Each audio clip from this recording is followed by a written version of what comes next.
Everybody, our apologies for getting started late. We did run into some technical difficulties, but it looks like we have them ironed out. I'd like to introduce myself. I'm Michael Sturgis from Bio-Rad Laboratories, and I will be moderating today's presentation by Dr. Diane McCarthy on experimental strategies for biomarker discovery and development. I'd like to let people know that we are recording this presentation for later playback. Shortly after the presentation, everybody should receive an email with a playback link. This will be sent to the address that you used to register for this session. Should you like to replay this webinar, or if you have a colleague who might be interested in the information that is presented today, you're welcome to forward along this link. I'd like to let you know that at the conclusion of the presentation, we will be taking questions. However, if you have questions at any point during this event, you're welcome to go ahead and submit these using the text chat feature that is on your user interface. If you look up into the upper right-hand corner at the top, you see that balloon labeled text chat. Just go ahead and click on that. A box will open, and you can type your question into that box. If you happen to run into any technical difficulties or need any assistance during the presentation, please also use that text chat button and go ahead and send a message to CK, and CK will be happy to assist you. Or just go ahead and send it to all presenters, whichever works for you.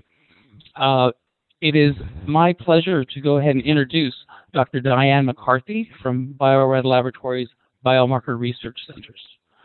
Dr. McCarthy leads a collaborative biomarker research projects conducted at facilities that are located in Malvern, Pennsylvania, Copenhagen, Denmark, as well as Yokohama, Japan.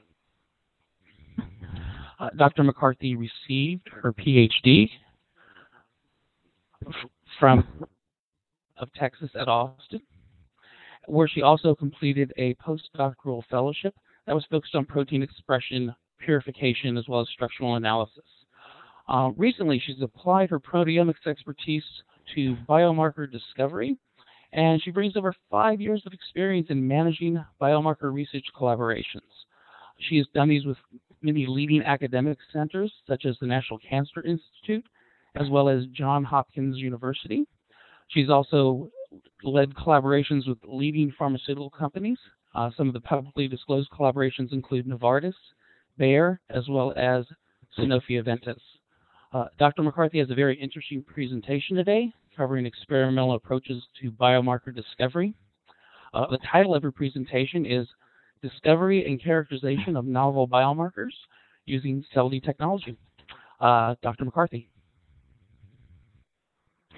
Thank you, Michael, and thank you for all the participants in being patient with our audio difficulties this morning or this afternoon. So what I'd like to do today is go through initially a description of the ProteinChip SELDI technology. I know a number of the participants are probably familiar with this, but many of you are not. So I'll spend a little bit of time on that and then describe some of the experimental design and implementation issues that you need to keep in mind when you're designing biomarker discovery. So starting with study design, going through discovery, validation, identification, and finally development of a analyte-specific assay. And then in the last part, I'll show you a couple of examples where we've taken projects through most, if not all, of those phases and how that works and what really strengthened those particular studies. So for starters, the ProteinChip technology is really a combination of two very well-established techniques. At the core, the chips themselves are chromatography media, and the instrument is simply a mass spectrometer. It allows you to detect things by mass, and it's much more accurate than looking at a gel. So by combining these two, we really have created a instrument that is very powerful for analyzing both proteins and peptides, and is also very high throughput to allow the analysis of sufficient numbers of samples to be statistically meaningful. As I mentioned, the chips are really the core of the technology, and so for the biomarker discovery efforts, we typically use what we consider to be chemical surfaces. These are very standard chromatography surfaces, so a reverse phase or hydrophobic surface, anion and cation exchange, and also a metal affinity that can be charged with different metals. The most common tend to be copper and nickel, but there are also a number of other metals that we can charge these particular arrays with. It's also a normal phase chip that binds almost everything.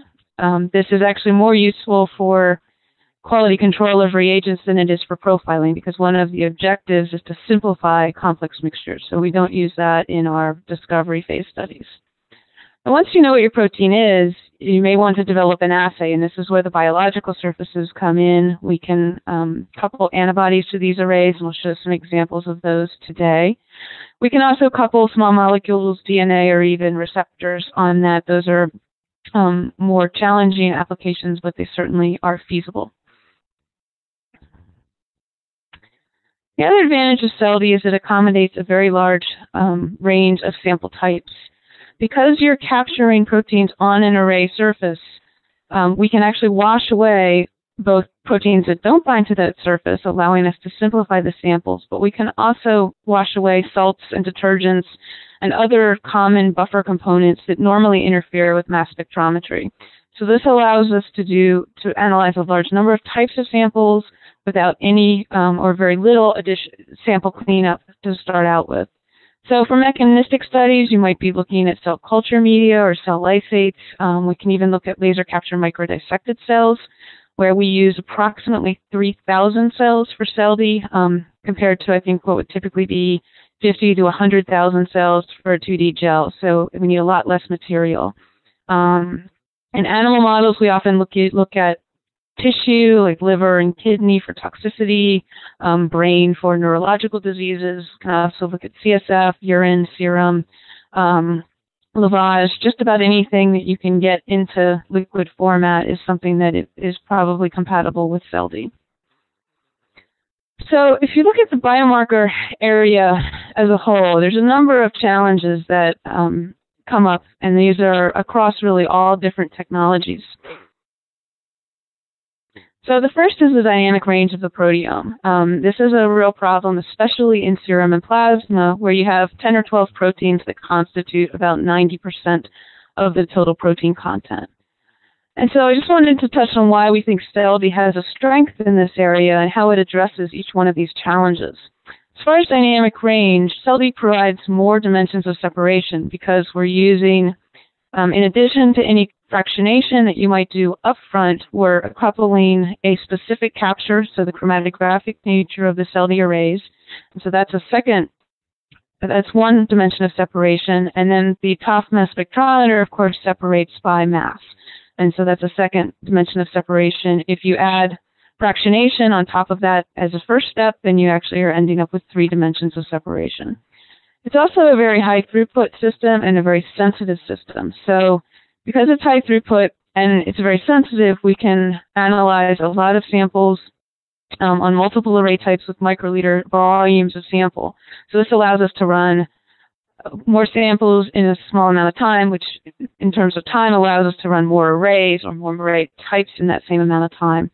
It also permits us to do more extensive fractionation because it's not that much more time consuming to run fractionated samples as it is to run unfractionated samples. The second big challenge is the sensitivity of analytical instrumentation, and everybody's working to make instruments, of course, more sensitive. The SELDI system was built actually specifically to maximize sensitivity across a very broad mass range. So we normally look at proteins from about 2,000 Daltons to 200,000 Daltons. This is a very wide mass range, but allows us to really see the total number of proteins. And the last big challenge has been, in general, it's been very difficult to validate biomarkers. So you have seen, I'm sure, in the literature, a number of reports of candidate biomarkers that are being discovered, but there's relatively few reports of markers that have been validated and almost none that have actually gone into a commercial assay. So what are the reasons behind this? And I think there's really 4 of these, 2 of which instrumentation can address and 2 of which we have to address through study design. So insufficient sample sizes is really a problem. If you're starting with too few patients, of course, you'll find differences in those patients, but they may not translate to a larger population. Analytical bias can also be an issue, and this is often more of an issue when you're running a very small number of samples at the same time. So having a high throughput technology like SELDI allows you to run larger sample sets. It increases your statistical confidence, and it reduces the bias because you're doing everything in a single run or in a small number of runs where you can control and evaluate that bias. Now, 2 other things you have to worry about is a pre-analytical bias and inappropriate data analysis, and I'll talk about these more extensively in a minute, but these are things that are not related directly to the instrumentation, but are related to how you select your samples, how you design your study, and how you analyze and interpret the outcoming data.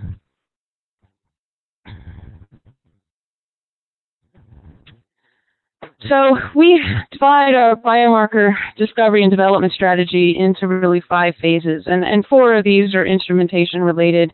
The first is study design, but this is a very, very key component because if you don't design your study right, it doesn't matter what you do in the subsequent phases, your results will not be viable.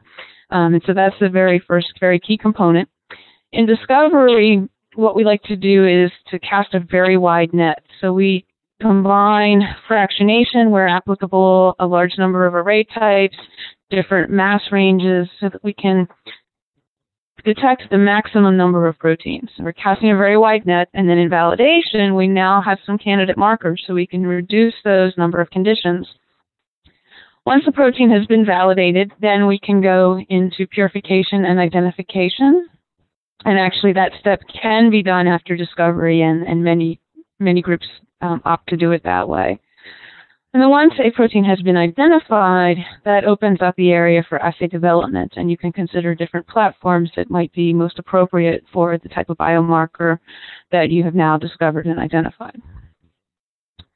So I want to spend a fair amount of time on study design, and these issues are actually applicable not just for SELDI, but for most other proteomics and genomics techniques.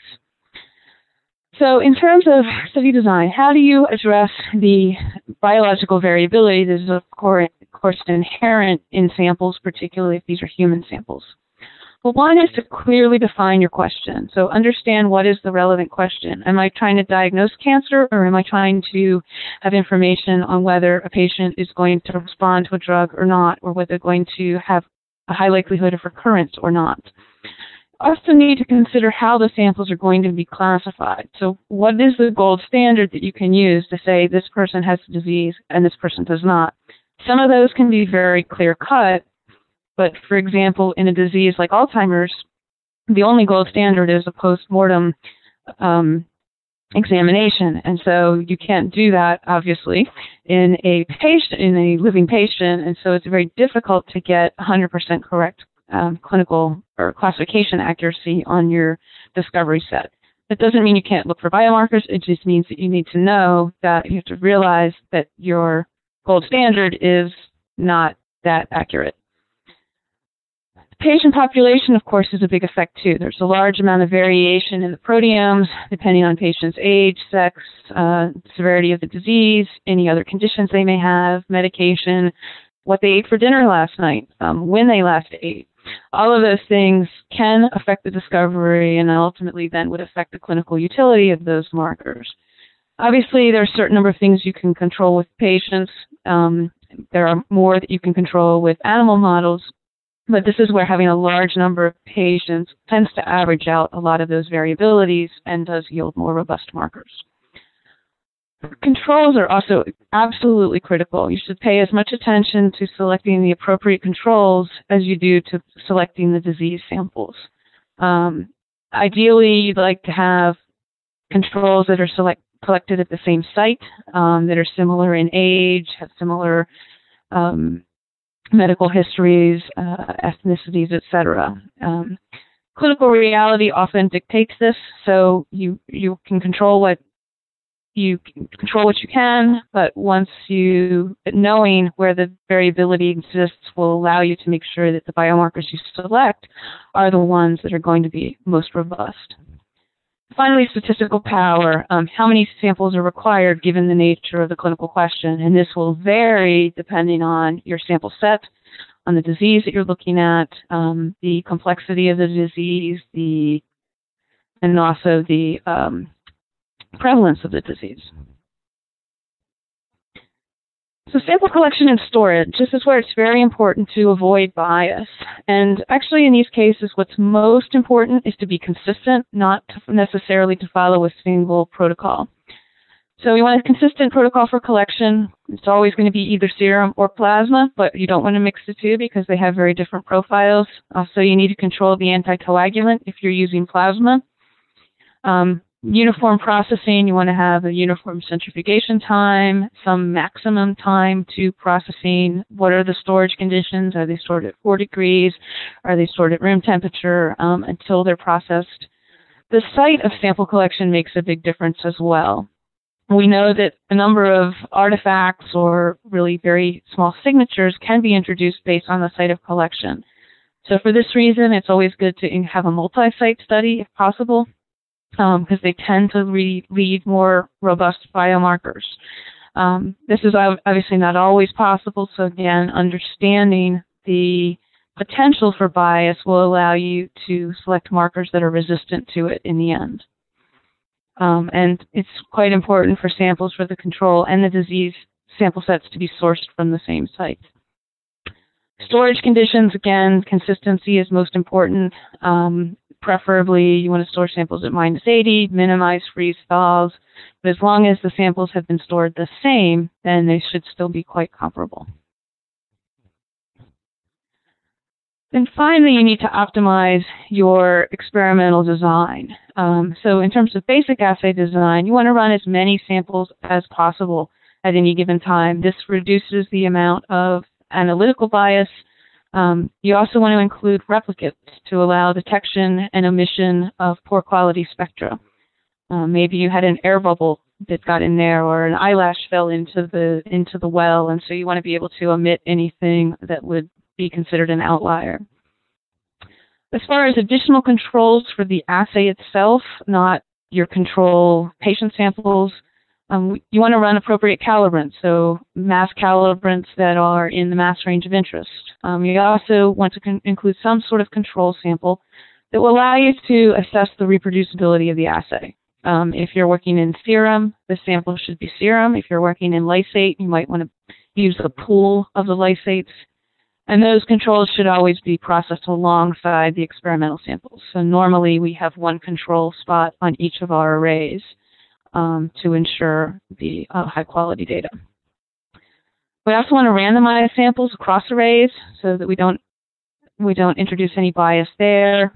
And as far as instrumentation, you want to maintain the instrumentation, run calibrants regularly, and also consider including sorry about that, my phone's ringing and I thought I turned it off. Consider including or developing a standard that you would use over time to monitor instrument performance. Finally, for data collection, one of the things we like to do is to use a pooled sample of our experimental samples to optimize our instrument settings. It's not always applicable to use your reference sample because in many cases, for example, a commercial reference serum may look quite a bit different than the serum that you've collected from your patients, depending on the collection and storage protocols. We also like to collect data using at least 2 different mass optimization settings, so we can take a look at the very low mass proteins in one go, and then in the second, we would look at the higher mass proteins because those require a little bit different instrument settings to give the highest data quality. And this can actually be done on the same array, so you don't have to duplicate your study and run twice as many arrays. You can actually partition the spots within the array and run a low mass optimization first, and then go back and query the same spot, but at a higher mass optimization settings. So that's study design. When we move into biomarker discovery,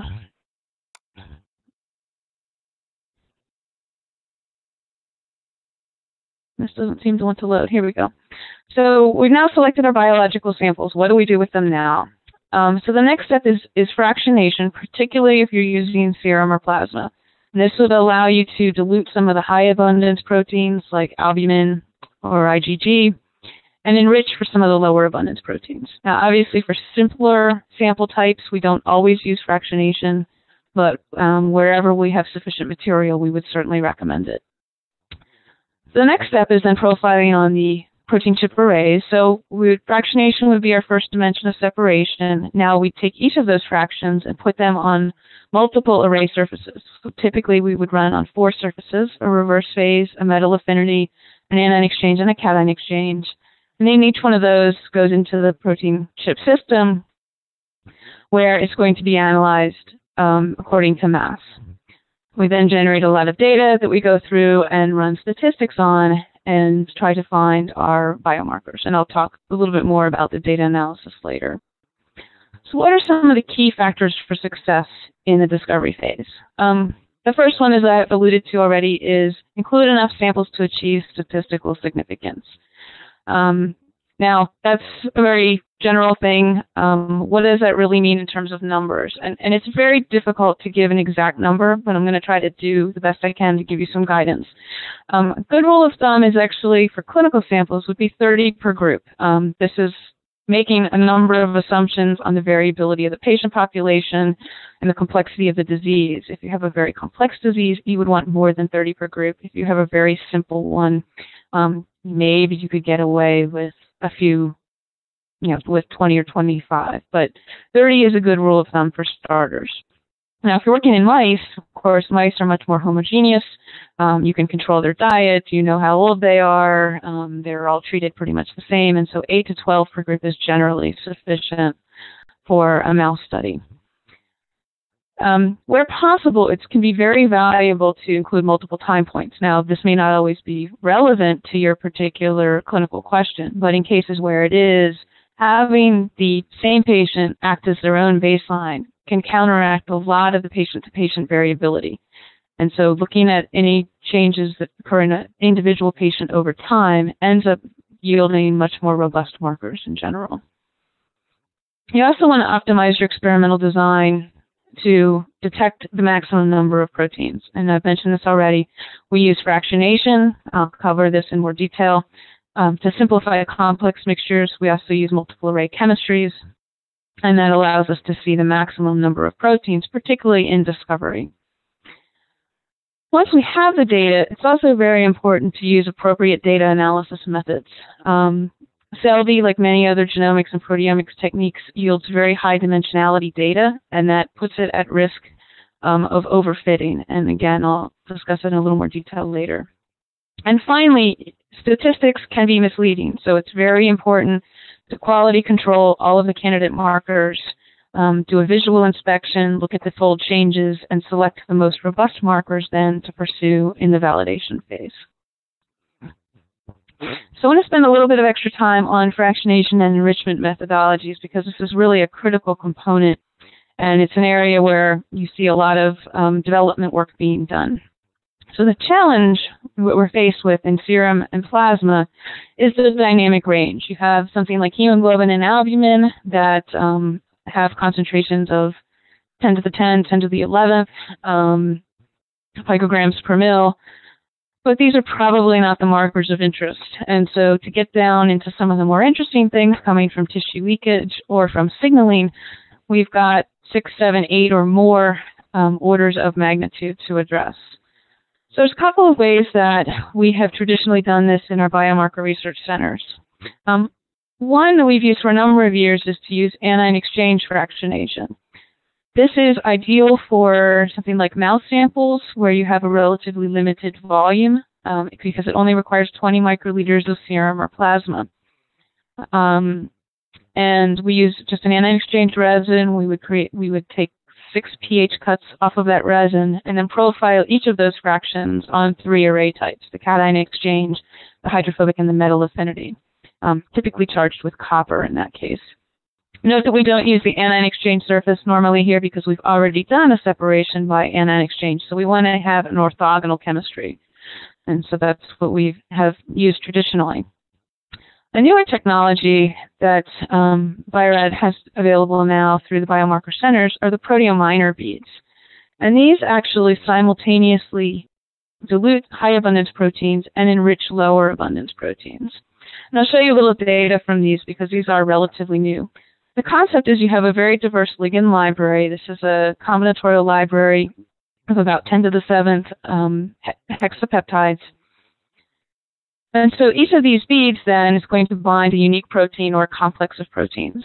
So with a sufficient diversity, there'll be a ligand to most, if not all, of the proteins in a complex mixture. So if you imagine then taking serum and loading that on a column, in this graphic, you can think of the yellow dots as something like albumin, so that constitutes most of the total protein. The blue proteins might be something like IgG, which is also pretty high abundance. What we're really interested in looking at is lower abundance proteins. So when we bind this to the column, of course, the albumins will very quickly saturate all of their available ligands. But we can continue to overload these beads, and we'll have a fixed amount of albumin and IgG that will bind, but we can continue to enrich some of the lower abundance proteins. So we've been using this, the last little step. So we've been using this for some time within the biomarker research centers, and we found it to be extremely useful. We've also tested it with 2D electrophoresis, and here you see a 1D gel. So before analysis, you see a large band on the gel and also relatively few proteins in the mass spec trace. Column 3 is actually the flow-through. Column 4 is the wash. You can see that those look almost identical to the neat serum. And then if you look at the gel, the fifth lane shows now the enriched sample. So you can see quite a few bands on a 1D gel that you didn't see before, and the same is true in the SELDI trace as well. So in addition to applying this to serum, we've also applied this to a number of other sample types, and we found it to be compatible with just about all sample types. So urine and cervical lavage both have pretty low protein content. I think urine samples are less than 1 mg per mil. Cervical lavage in this case was about 0.3 mg per mil. So this is much less concentrated than what we would see in serum, but you still see a significant amount of enrichment. So again, the first two spectra on each side are the neat and the flow-through, which look almost identical. But as we look at, this is actually a 3-step fractionation, you see in each one of those fractions, we're starting to see some proteins that we did not see at all in the neat samples. And in fact, we've seen a 2.5 to 3-fold enrichment in the number of proteins detected in most cases.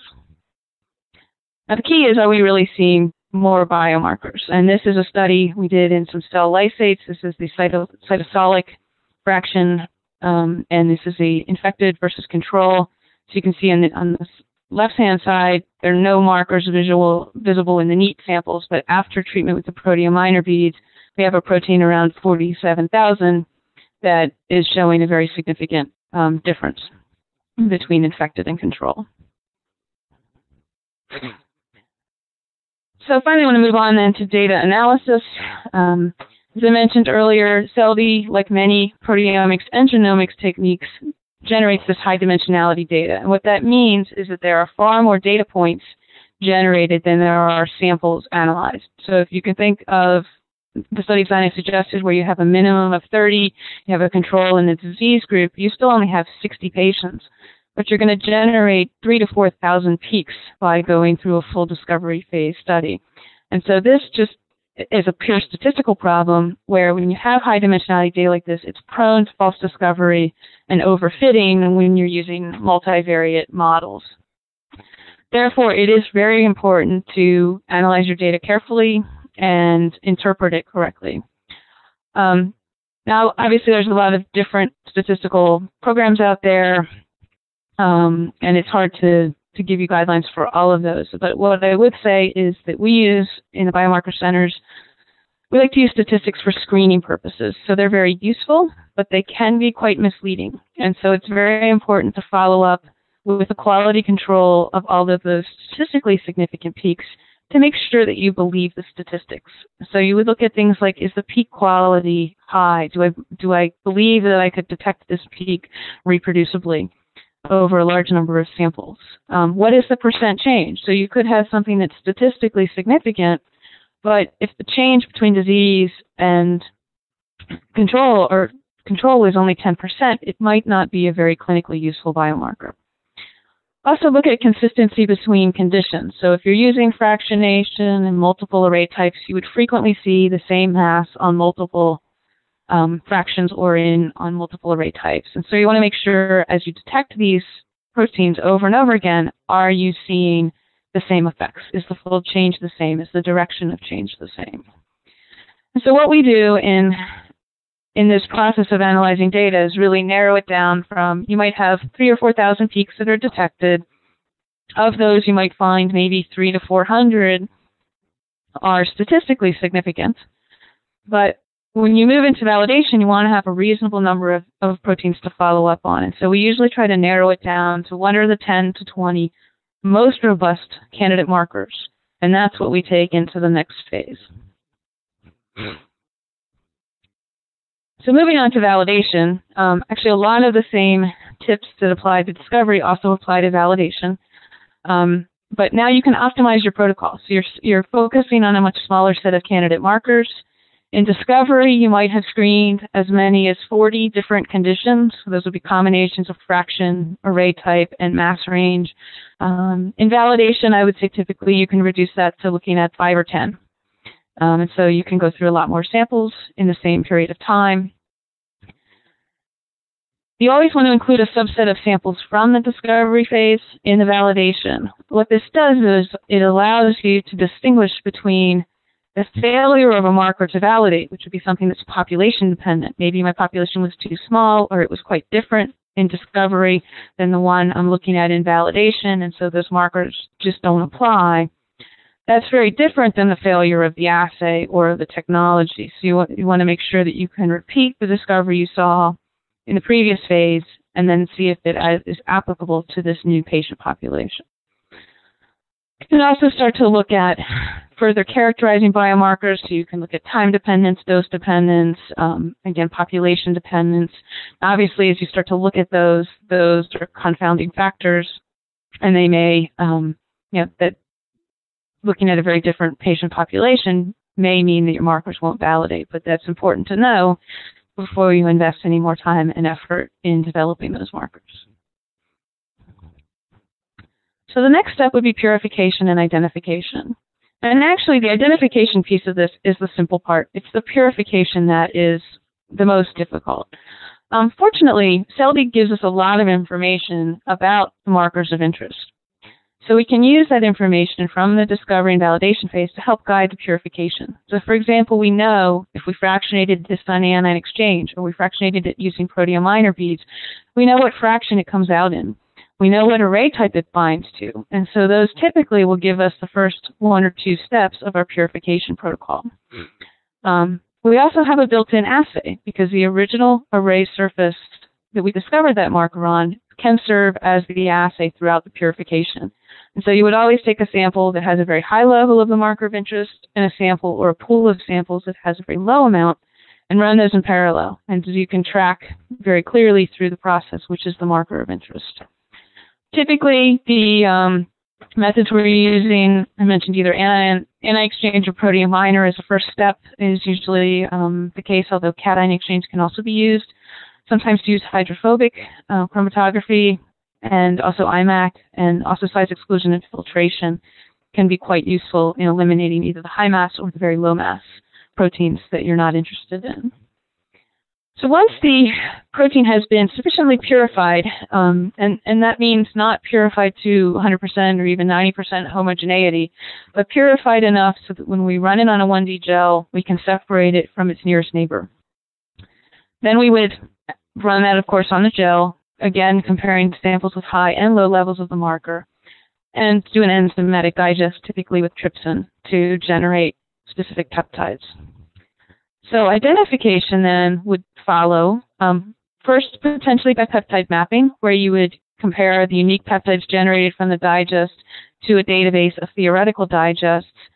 And then we recommend also confirming the identification with sequence analysis. Now, this requires a tandem mass spectrometer, so this is not something we can do on the current system. But like I said, the more difficult part is actually the purification. What the tandem mass spectrometer does is it fragments those peptides into ions, and then it can search against the database for very definitive identification. So it's much higher confidence than peptide mapping. It's very good for confirmation. So then the next step would be assay development. And the identification actually facilitates this because it allows you to develop very specific immunoassays and also facilitates the development of quantitative assays where you would need to have a standard to create a standard curve. There are a number of formats that you could consider, and what you choose will depend on the availability of the appropriate reagents and the nature of the marker itself. For absolute quantitation, like any other technology, if you wanted to do an assay on SELDI, you will need a standard curve. And those analytes should always be spiked into the same biological media so that you can assess the effects of nonspecific binding. That would be true whether this is an ELISA or a bioplex assay or SELDI assay. So looking at different assay formats, why would you choose to do a SELDI assay over bioplex or ELISA?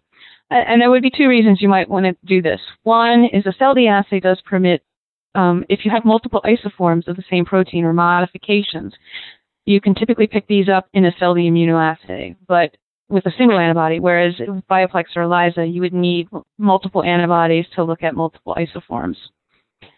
SELDI can also be used to develop assays on the chromatographic arrays in cases where antibodies are not available, or even in some cases where the marker identity is unknown. And so it allows you a little bit more flexibility. Now, of course, if you have commercially available antibodies or antibodies that are available for multiple isoforms, bioplex or ELISA is probably the way to go. Just to show you a little bit about SELDI immunoassays, I'll show you one in particular later. But the top portion of this slide is the chromatographic surface. So this would just be taking the chromatographic array on which you discovered the protein initially and optimizing the binding and wash conditions to clean up as much as possible the protein of interest. So the one that I show here is actually transthyretin. Transthyretin is actually one of the markers of ovarian cancer that Cyphergen is currently developing with Quest Diagnostics. And so what they have seen is that this is heavily modified. You have an intact version, you have a cystinylated and a glutathionated form, and you also have a truncated form. And the truncated form is actually the one that brings the most value to the diagnostic assay. Obviously, you can look at that spectra, and if you were to use a general assay for transthyretin, if only the truncated form was changing, you wouldn't ever see that because the majority of the transthyretin is actually the intact cystinylated or glutathionated. On the antibody side, I think that the classic antibody SELDI immunoassay is really the beta amyloid assay. So beta amyloid is associated with Alzheimer's disease. It's present in the plaques that form in the brain, and it exists in a number of different fragments. We typically have been able to see beta amyloid fragments from 1 to 15 up to 1 to 43. And it's typically 1 to 40 and 1 to 42 that have ELISA assays available. I don't believe there are ELISA assays available for the other isoforms. But here you can see in the spectra, we see at least 4 different forms in this mass range. We would see some in the lower mass range as well.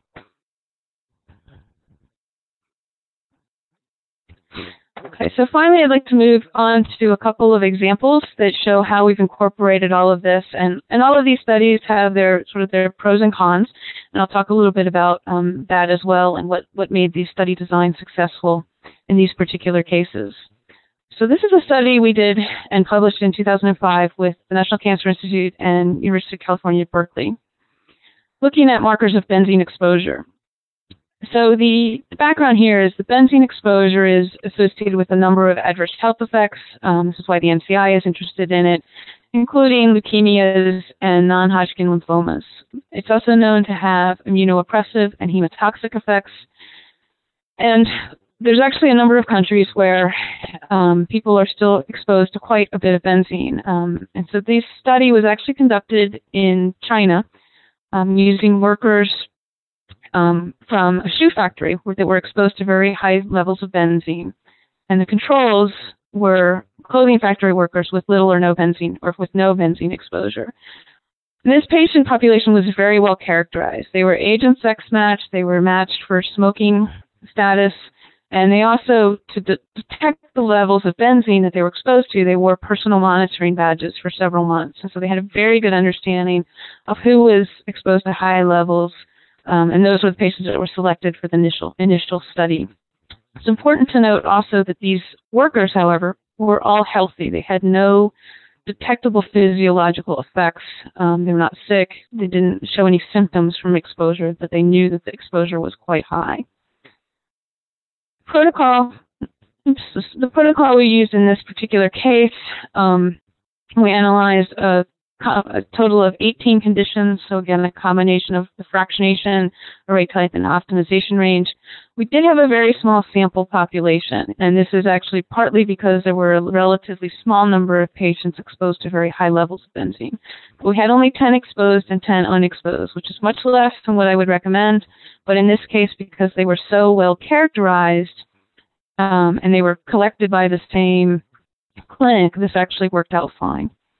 For validation, they set aside an additional 10 exposed and 10 unexposed patients or subjects, plus they gave us some blinded inter-run and intra-run replicates. And in validation, we went from 18 conditions in the discovery to 6 in validation. So this shows one of the markers, which was later identified as platelet factor 4. It's clearly decreased in the exposed individuals compared to the unexposed, and we see that occur in both the discovery and the validation phase subject sets. Second marker we found was connective tissue activating peptide 3, and again, this was decreased in individuals that were exposed to benzene as compared to the controls. So that shows up discovery and validation. So the next step was to do purification and identification. So these two markers were purified and identified using combinations of column chromatography and STS page. And they were identified by peptide mapping and CID sequence analysis, or analysis on a tandem mass spectrometer. Once we identified these two as platelet factor 4 and connective tissue activating peptide 3, then we wanted to develop an immunoassay for these. So for purification and identification, the original marker was discovered in fraction 4, which is a pH 4 eluate on an anion exchange from an anion exchange resin on a CM10 array. So of course then we used as our first step of purification anion exchange, collected the pH 4 fraction, and analyzed that on a CM10 array, which serves as our assay. And here you see the positive and negative samples. So because there's still a pretty intense peak just to the left of our peak of interest, we needed to have a second purification step. In this particular case, we used reverse phase, and this did several cuts of acetonitrile and found that our marker of interest then came out in the 40% acetonitrile wash. But now we've been able to get rid of that protein that was in the same mass range as our protein of interest. So at this point, our protein is sufficiently pure to allow us to put it on a 1D SDS page gel. And so here you see the SDS page. Again, it's very clear in this case that the positive and negative, we knew exactly which protein or which band to cut out. And then we were able to digest this, analyze it on a tandem mass spectrometer. And we have a peptide map, which we can compare to the database. And then we selected several of the ions in the peptide map for sequence analysis. And then we would get a CID fragmentation spectrum, which again, we can submit to a database. So this was the process that we went through. I believe this is the purification of the platelet factor 4. So moving on to assay development, platelet factor 4 was actually fairly simple. And while we did develop an assay on the SELDI platform, we could have just as easily developed an assay by ELISA or by using the BioFlex platform. Because there were no cleavage products detected, we could buy purified PF4 and we could buy the PF4 antibody. CTAP3, however, was a very different story. CTAP3 is actually a cleavage product that is generated from a post-translational cleavage of platelet basic protein. And that yields 4 different products. It yields a mature platelet basic protein, the connective tissue activating peptide 3, which was our marker, beta thromboglobulin, and neutrophil activating peptide 2. 3 out of these 4 products were actually detected in this study. And so we would actually have no way of distinguishing between those. So what we did in this case is we were able to buy an antibody to the smallest form, which is NAP2, and we used that antibody then to detect all of the products of PBP simultaneously. So this is the concept. You take a pre-activated array, you would couple the, in this case, CTAP or NAP2 antibody to that to create a customized antibody array, and now the serum sample would be applied to that. In the case of PF4, we're picking up a single species, but in the case of the CTAP3 assay, we're picking up 3 species, and you can see that very clearly. You see NAP2 at a little below 8,000. The CTAP3 is actually the primary species, and then platelet basic protein is a much smaller component. So in developing our assay, here is our results from platelet factor 4. We got a nice linear standard curve because we were able to access purified PF4 to create that standard curve. And then we reran all of the samples from the previous discovery and validation phases using this immunoassay, and we're able to confirm the same effects. As you see, this is actually quantitative, so we're getting detection down to a couple of micrograms per milliliter for this particular analyte. This is actually a fairly abundant protein, however. For CTAP3, we looked specifically at CTAP3 and still saw a very highly significant difference. We also were able to take a look at platelet basic protein, the mature form of that, to see, well, if CTAP3 is decreased, is platelet basic protein also decreased? And it was, but not nearly to the same extent as the CTAP3 fragments. So it seems that that is the more specific marker of the two. So just in conclusion, we were able to discover and validate 2 new markers associated with benzene exposure. All of this was in healthy individuals. So these are quite extensive changes for patients or for individuals that show no clinical symptoms. We actually ran the discovery and validation phase studies several months apart on 2 different instrument models, but we were able to match up the data nonetheless. And the blinded replicates that the NCI provided us yielded CVs of 14% and 10% for these 2 markers. We were able to purify and identify both of these and develop these customized immunoassays. Now, the exciting thing was that the results made biological sense. Both of these proteins are platelet-derived CXC chemokines, and they had already observed that there was a decrease in the platelet count in these patients. However, the NCI went through and corrected the change in these markers for the platelet count and still found that even when you took into account the platelet count, that these changes were far more significant. So this was a much better marker, in other words, than looking at platelet count alone. So the second example I want to show you is a study that we worked on internally on Alzheimer's disease. And this was done by my colleague Anja Simonsen, who runs the Biomarker Research Center in Copenhagen. So I'm sure everybody's familiar with Alzheimer's. It's become a very, it's a devastating disease, and it seems to have become more prevalent, I guess, as people have lived longer. The problem is that the current diagnosis is only probable AD, and AD can only be confirmed upon post-mortem examination. The other challenge is that we wanted to look at CSF here because next to the brain, of course, that would be the closest accessible fluid that we could use for diagnosis. But CSF is a very valuable sample type, and it's very difficult to get large volumes. So we needed to have a technology that would allow us to use very small volumes.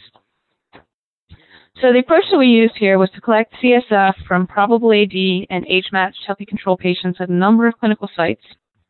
I mentioned earlier it's good to have a multi-site study, and both of these studies were. And we used only 5 microliters of CSF and analyzed that on 5 different protein chip array surfaces. So the discovery phase is shown here. It can be difficult to get AD and clinically normal CSF from the same institution. You can see that we were able to do that with Gothenburg. We were able to get samples from the same site that included the AD and normal. But for the other 2 sites, we had AD samples from Patia and clinically normal samples from Malmo. Also had a number of factors we looked at to make sure that we selected a correct patient population.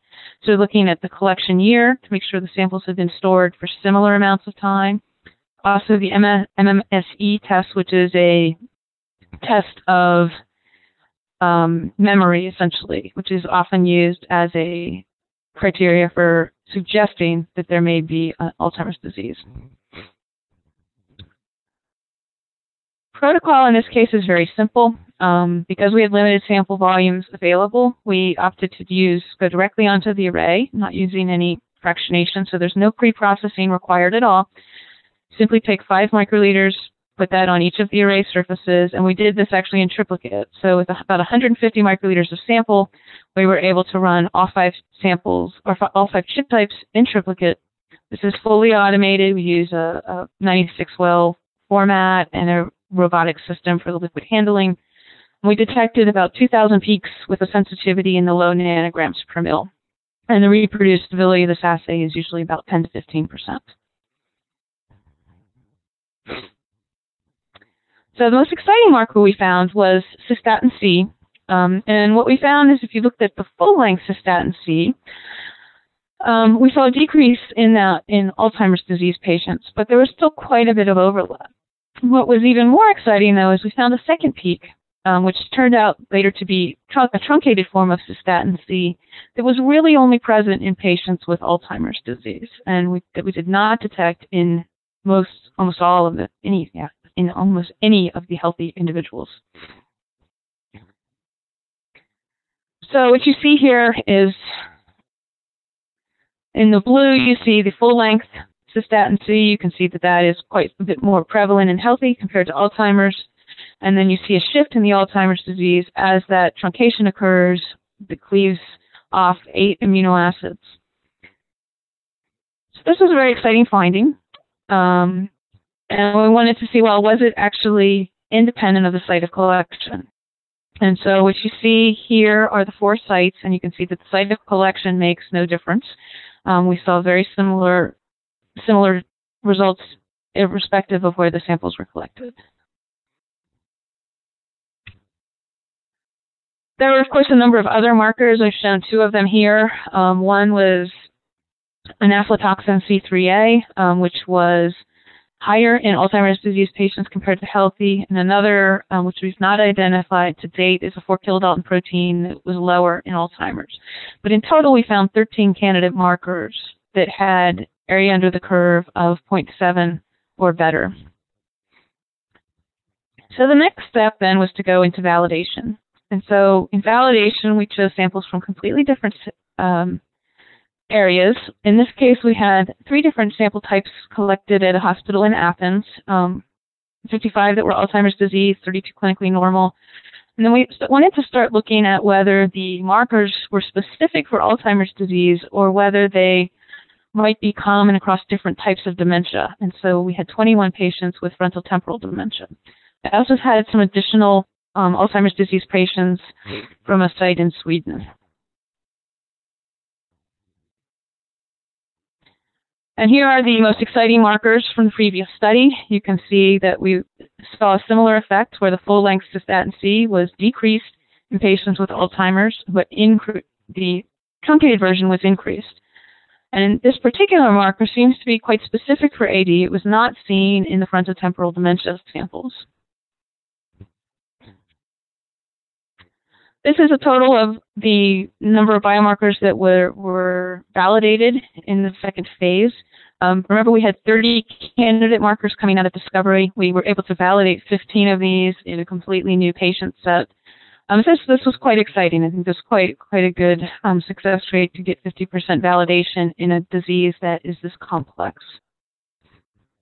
So finally, in summary, the first study yielded 30 markers for Alzheimer's disease. Half of them were validated, and 7 of those validated markers also could differentiate between Alzheimer's disease and the frontotemporal dementia.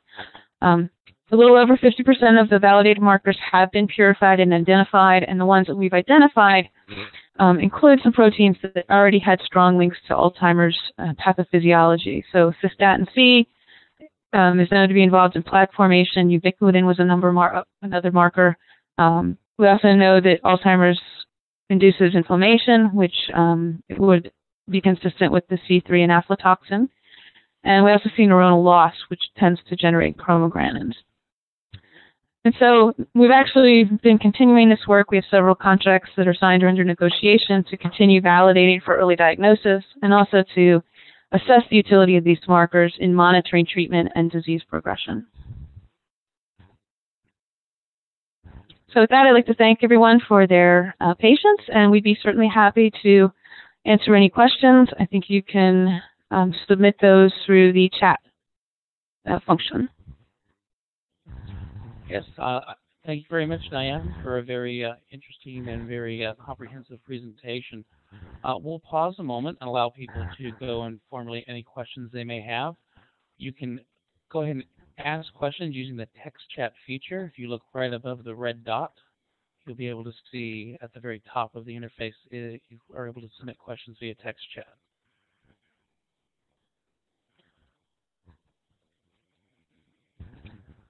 See if people are formulating their questions. We'll wait a moment for the questions to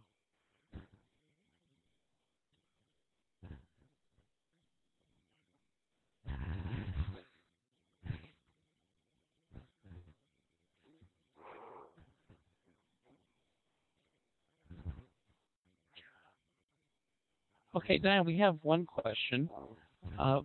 Question is, can you make any comments about the reproducibility of the SELDI technology for these types of studies?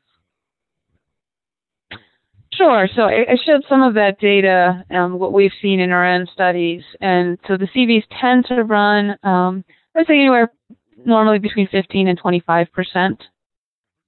It's important, obviously, to have all of your processes optimized. And so what you have to keep in mind is that it's not just the chips and the instrument that factor in, but the biggest factor tends to be the liquid handling.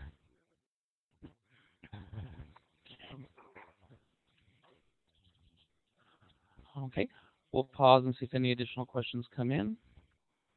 Feel free to go ahead and submit those via the text chat.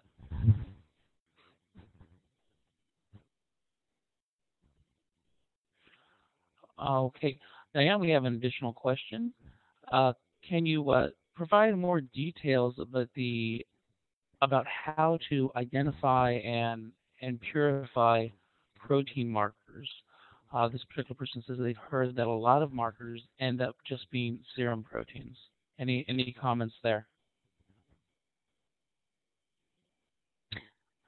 Sure. Well, I can repeat that if you like. No, I got the gist of it. That's fine. So I think a lot depends on the experimental design used for discovery. And if you look at the literature out there on markers discovered by SELDI, you will see a number of different techniques that are used by different groups.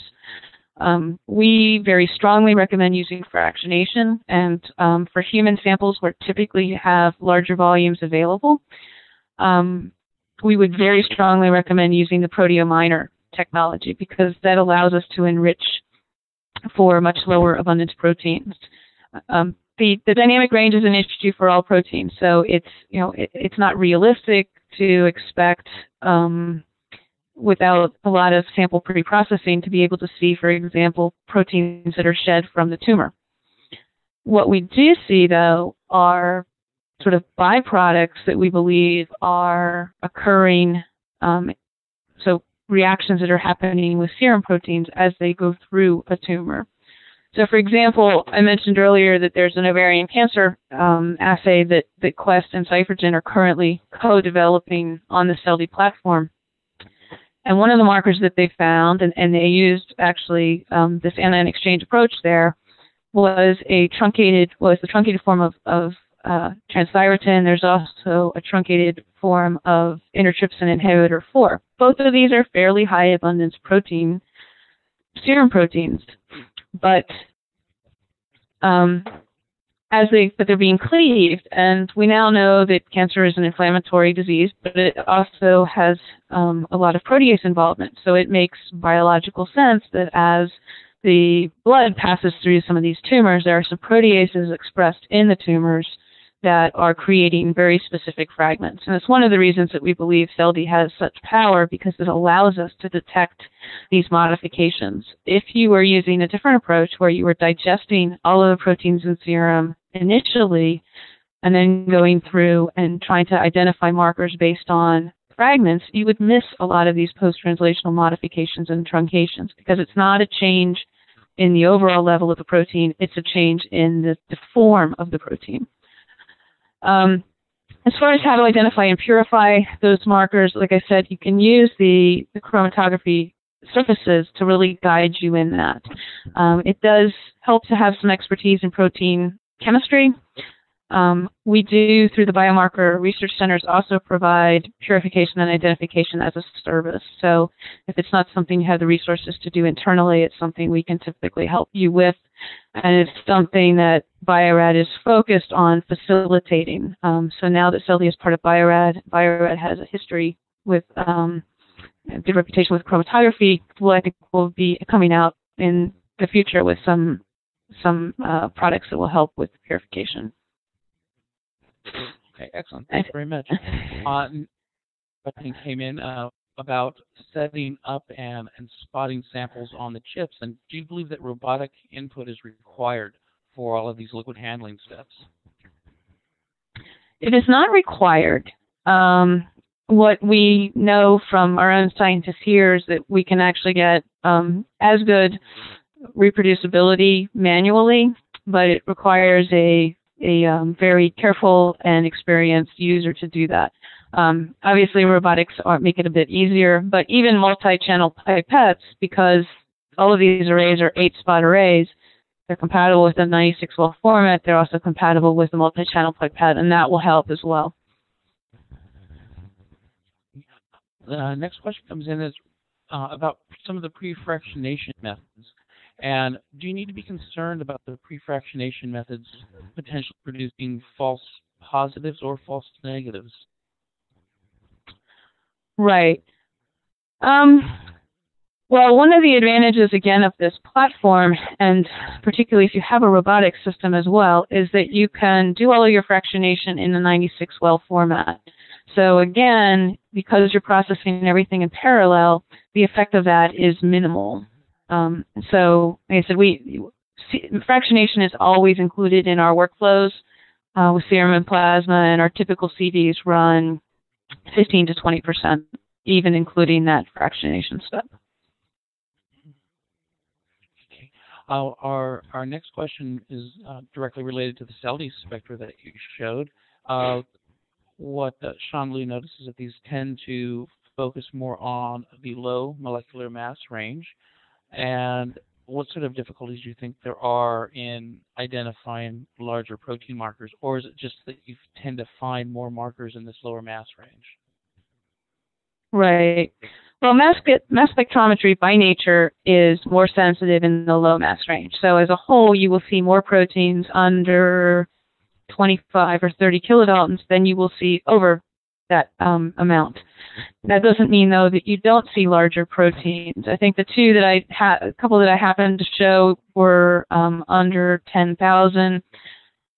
We've run some recent studies on some samples from clinical trials where we've had proteins up around 80 or 90,000. I've seen some markers as high as 160 or 170,000. But I would say, yeah, the majority are still relatively low mass. A lot of those do turn out to be fragments that are generated post-translationally. So, of course, then you would expect to see those at much lower mass to start with. I think the proteominor fractionation also is a huge improvement in looking at the high mass range, because it reduces the amount of albumin, IgG, and transferrin, and so actually you see quite a few more high mass proteins there than you would be using, for example, the anion exchange workflow. Okay. Our next question from Yoko is, she would like to know more about the SELDI chips, and would like to know if they can be stored for an extended period of time, and is it possible to reread a chip? And if so, for how long afterwards could you... Go ahead, sorry. Sorry. No. It is indeed possible to reread the same chip. A couple of things to be concerned about. The thing that actually will degrade the most over time is the matrix. So in some cases, you may need to reapply the matrix in order to get good signal off of the arrays. The other thing is you need to store the chip appropriately. So it should be stored in a desiccator and in the dark. Then that'll reduce or eliminate the need, the degradation.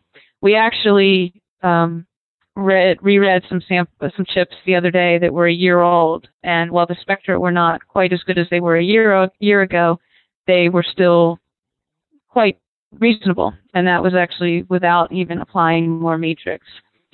The other thing you should be concerned about, though, is that when you're collecting new data, you want to be able to collect data off of a fresh partition. So one of the things that didn't go through, but in the instrument, a spot on one of those 8-spot arrays is actually divided up into, I think it's 256 pixels. And so you can set the instrument, for example, to query 25% of those. So you'll use one of 4 partitions, or you could say you wanted to use one of 3 partitions. So if you're going to go back and read the chip, you want to be able to go back and read a partition that you have not yet analyzed, so that you can make sure that you haven't burnt off some of the proteins, but not others from the chip surface. Okay, let's see. See if there are any additional questions. It looks like we have one additional question, and it's curious. They're curious if any of these low mass candidate markers could potentially be generated from the irradiation of the spot by the laser. Right. So the SELDI, the ionization for SELDI is a very soft ionization. The laser is not powerful enough to do any type of fragmentation. As I mentioned before, fragmentation is actually what's required for protein identification, and that requires a tandem mass spectrometer, requires a collision cell that you use to at very high energy to generate those fragments. So the fragments that we see are biologically generated, not generated by the instrument itself. Okay.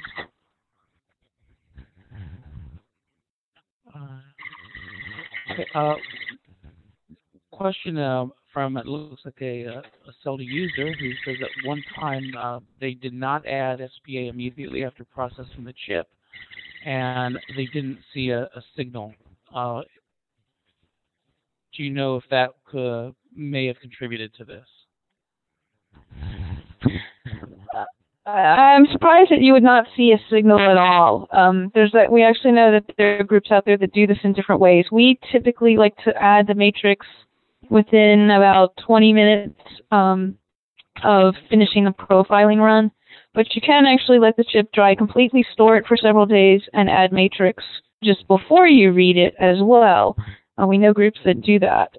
Both of those methods will generate perfectly good quality spectra, but they will be different from one another because it's a question of how the samples then crystallize and what is solubilized when you do it right after profiling versus doing it, several days later. But it's very surprising not to see any spectra that would not be normal. We actually know groups that did do it routinely where they leave them for several days and then add matrix. Okay. So it could be possible that there was some other step in the procedure, maybe that was suboptimal, that proteins weren't necessarily retained by the chip surfaces. another possibility, correct? Yeah, or maybe the way the chip was stored between the time it was the profiling was completed and the time that the matrix was added. Okay.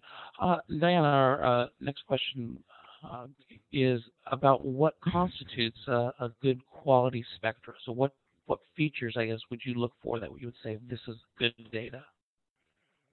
Mm-hmm. So I assume what they're asking is in terms of the quality of the marker. So if you're looking at the quality of the marker, you want to see, does the peak have a reasonable signal-to-noise ratio? If it's if it's the shoulder peak on a much larger peak, then you may want to consider trying to optimize the binding conditions so that you can resolve those two species and make sure that you're seeing a good quality spectrum for the shoulder peak. Now, as far as good quality spectra overall, one of the things that we use to determine, for example, which spectra do we throw out, is we actually use, for normalization of the data, we use a total ion current method, which means that you take the total area under the spectrum and you normalize that across all of the spectra. What happens is it's essentially a way of looking at the total protein content. So if you have a bad quality spectrum where maybe you forgot to add matrix or there was an air bubble or something like that, what you would see in those samples is a much lower or a much higher normalization factor. And so you can use normalization factors to pick out low quality spectra. And now we have a question specifically about cerebrospinal fluid. And the comment is that CFS is generally refreshed very quickly.